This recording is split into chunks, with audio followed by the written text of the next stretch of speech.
Simple देख के आप समझ सकते हैं साइकिल चलाना कितना कठिन होता है, वैसे में इतनी बड़ी यात्रा, सालों की मेहनत। अब तो साल निकल गए, अब कितने साल और लगेंगे इनको इन पूरी यात्राओं को करने में। ये सामने देख के मुझे ऐसा नहीं, जहाँ जहाँ आप गए लगभग 2-4, जैसे कि आपका कन्याकुमारी माता है, फिर आपका ब्रह्मरंबा है, फिर आपका कामाख्या है, फिर आपका काली घाट है, फिर आपका हो गया मैं इस समय रक्सौल में मौजूद हूं और रक्सौल से आपको दिखा रहे हैं कि ये देखिए आप सामने जो शख्स खड़े हैं, इनका नाम करण सूत्रधार है और ये कितने जगहों से भ्रमण करके यहाँ तक पहुँचे हुए हैं, ये सारी जानकारी आपको इनके माध्यम से मैं आप तक पहुँचाऊंगा। लेकिन सबसे अच्छी बात निकल के जो सामने आई है, ये 3 नवंबर 2022 से ये शक्तिपीठ की यात्रा कर रहे हैं। अब तक इन्होंने 29 शक्तिपीठों की यात्रा कर चुके हैं और 30वीं शक्तिपीठ के लिए ये काठमांडू की तरफ निकलने वाले हैं। तो जहां ये मौजूद है, ये रक्सौल है, इसके बाद ये नेपाल की तरफ प्रवेश करेंगे।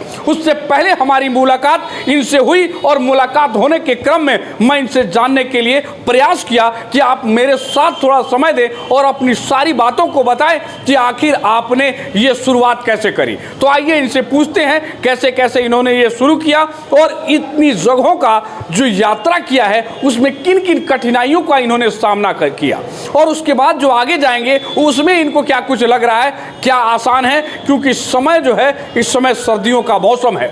जब ये निकल के जाएंगे नेपाल की तरफ तो परेशानियां और बहुत ज़्यादा होंगी। आइए इनसे समझते हैं।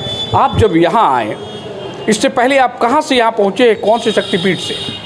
इससे पहले हम पटना में थे, पटना में अगला शक्तिपीठ था, वहाँ से दर्शन करके अभी काठमांडू में जा रहे जी।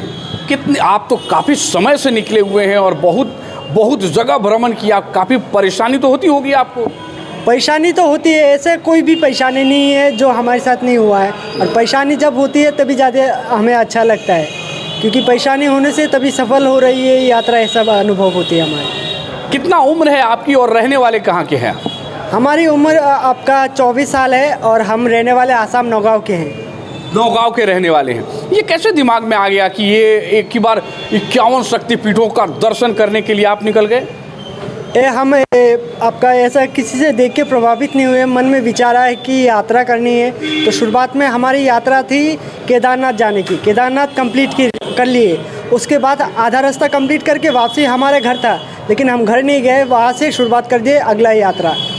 आपने पढ़ाई लिखाई कितना किया है? हम ज़्यादा पढ़े लिखे नहीं हैं, जो सत्य है वो बोलने में हम हिचकिचाते नहीं है। हम एक तरफ से पकड़ के चलिए अनपढ़ है, खाली अपना नाम लिखना जानते हैं, बाकी कुछ नहीं जानते। तो घर के आपके और भी सदस्य होंगे, आपके मम्मी पापा हैं, आपके भाई होंगे, बहन होंगे, उन्होंने आपको नहीं बताया आप 51 शक्तिपीठ की यात्रा, क्योंकि इसमें 1 साल तो लगभग निकल गए, 1 साल से ऊपर निकल गए, अभी और पता नहीं कितने समय लगेंगे, क्योंकि जो ये आप जब जाएंगे काठमांडू तो ये आपका कंप्लीट हो रहा है 30वां, उसके बाद आपके पास 21 और बच जाएंगे शक्तिपीठ। उनकी यात्राओं में अब कितना और वक्त लगेगा, कितनी कठिनाइयाँ होंगी, उन कठिनाइयों को आप कैसे कैसे झेलेंगे?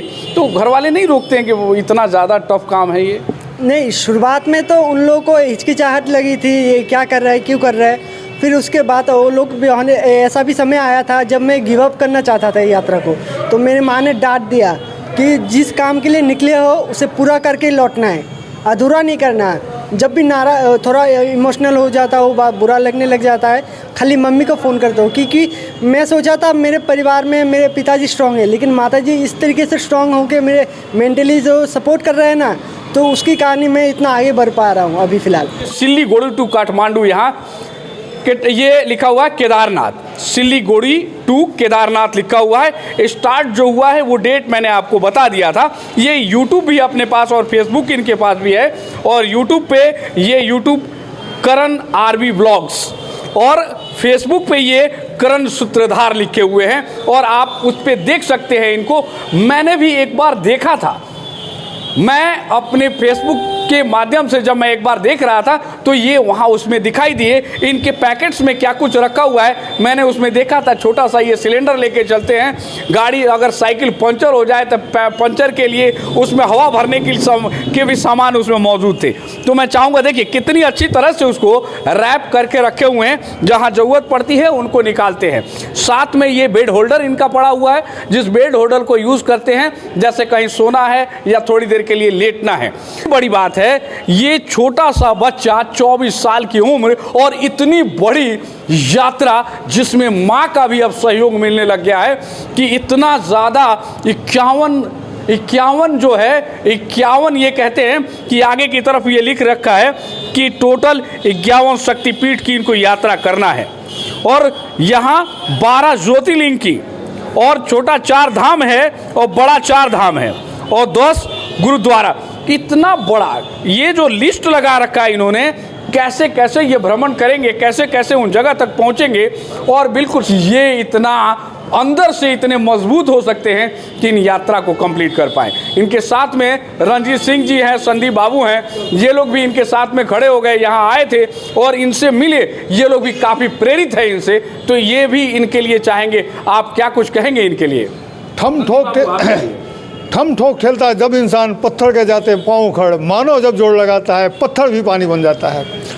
वाह, बिल्कुल सही कहा आपने, पानी तो बन जाता है, जिस नमूना सामने दिख रहा है। जिस दिन संकल्प आपने ले लिया कि हमें ये काम करना है वो काम पूरा होता है और उसके लिए इंसान तो इंसान है, भगवान भी साथ देते हैं। इस शख्स को भगवान साथ दे रहे हैं जो सालों से 1 सालों से लगातार ये साइकिल पे चल रहा है। तबीयत खराब होता है तो कहीं आराम करता है, फिर आगे बढ़ को, तो निश्चय ही इसको सफलता मिलेगा इस बच्चे को और 51 शक्तिपीठ का घूमेगा और वहाँ दर्शन करेगा। कुछ शक्तिपीठों के क्या फिर आपका जैसे कि जगन्नाथपुरी में एक मंदिर है, बहुला है, बहुत से। संदीप बाबू देखिए आप क्या कुछ कहेंगे इनके लिए कुछ? देखिए भैया हम यही कहना चाहेंगे, यही सनातन की शक्ति है। इतना कम उम्र में और इतना बड़ा जो ये कार्य कर रहे हैं, ये हर किसी के बस की बात नहीं है। और रक्सौल की धरती आज धन्य हो गई ऐसे वीर पुरुष को रक्सौल में कदम रखने के कारण। बस यही कहना चाहेंगे। बहुत बढ़िया, ये ऐसा शख्स रियली एक मिसाल है। और सनातन धर्म में जो संदीप भैया ने कहा कि एक सनातन धर्म में ये ऐसे मानव नहीं, ये इस तरह के महापुरुष कहे जाएंगे, ऐसे जिन्होंने इतना दूर तक भ्रमण करने का साहस, वो साहस होना चाहिए, वो जज्बा होना चाहिए जो इनके अंदर मौजूद है, जो आज निकल पड़े हैं और सालों की यात्रा करने के बाद और आगे की तरफ अब काठमांडू पहुंचने के लिए यहाँ से आज निकलेंगे। आज यहाँ रेस्ट करेंगे, कल सुबह में हो सकता है, कल सुबह में जाएंगे या आज जाना है? सुबह निकलेंगे, कल सुबह निकलेंगे और इतनी सर्दियों का मौसम है, ऐसे समय में ये जाएंगे। तो इनके लिए हमारे चैनल के तरफ से, हमारे चैनल के जितने भी व्यूअर्स हैं, जो देखने वाले हैं, वो इनके लिए ज़रूर एक बार शुभकामनाएं लिखेंगे और ज़रूर लिखेंगे कि इनकी जो भी मनोकामना है वो पूर्ण हो। बहुत बहुत धन्यवाद आप सभी को।